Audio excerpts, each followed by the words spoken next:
Isang salita, pwedeng maging sugat. Isang biro, pwedeng maging dago.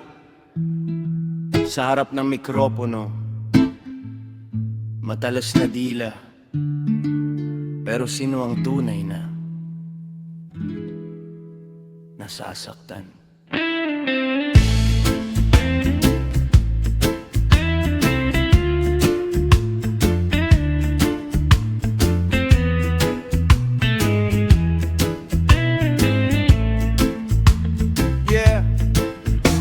Sa loob ng silid-aralan, may gurong nagbabantay. Sa bawat batang ligaw, siya ang umaakay.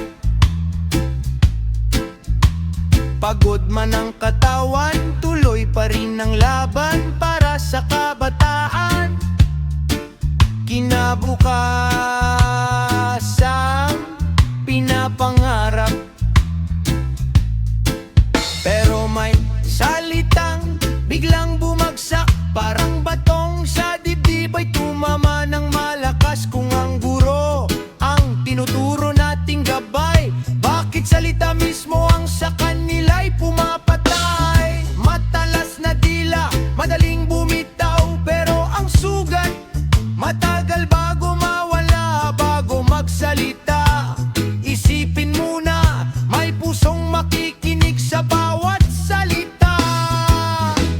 Matalas na dila, oh, dahan-dahan lang. Hindi lahat ng salita'y dapat ipagsigawan.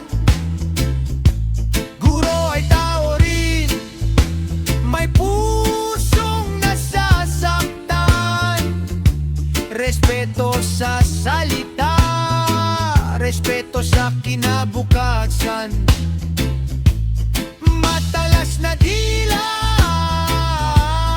huwag gawing sandata. Ang kabataan ang dapat nating alagaan. Kung may mali, ituwid ng may pag-unawa. Hindi sa panlalait, hindi sa panghuhusga. Oo, may problema sa ating mga paaralan. May kabataang naliligaw, nangangailangan ng gabay. Pero sino ba ang unang dapat nating tanungin?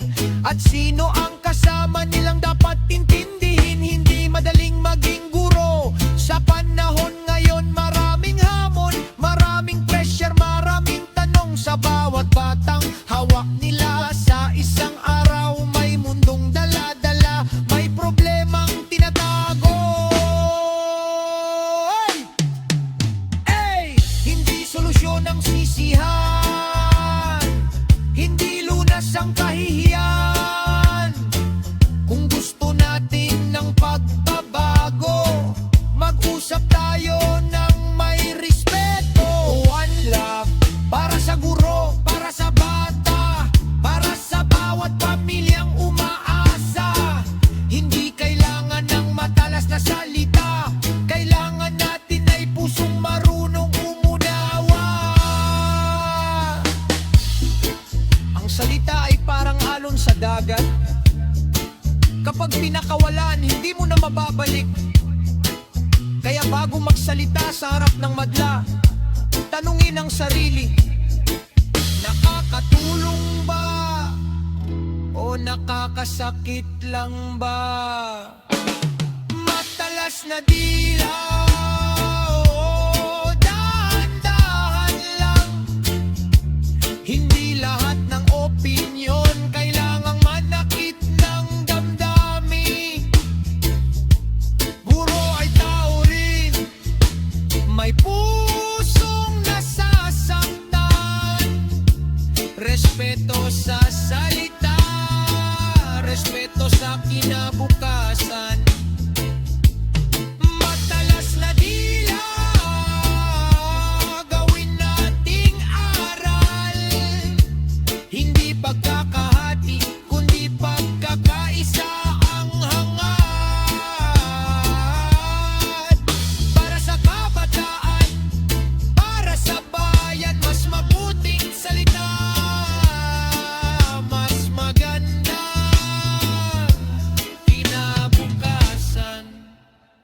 Yeah! Hindi masama ang magsabi ng katotohanan, pero may paraan para magsalita. Dahil ang tunay ni Lad, hindi lang marunong magsalita, marunong ding umunawa. One love, respect the teachers, protect the children, and think before you speak.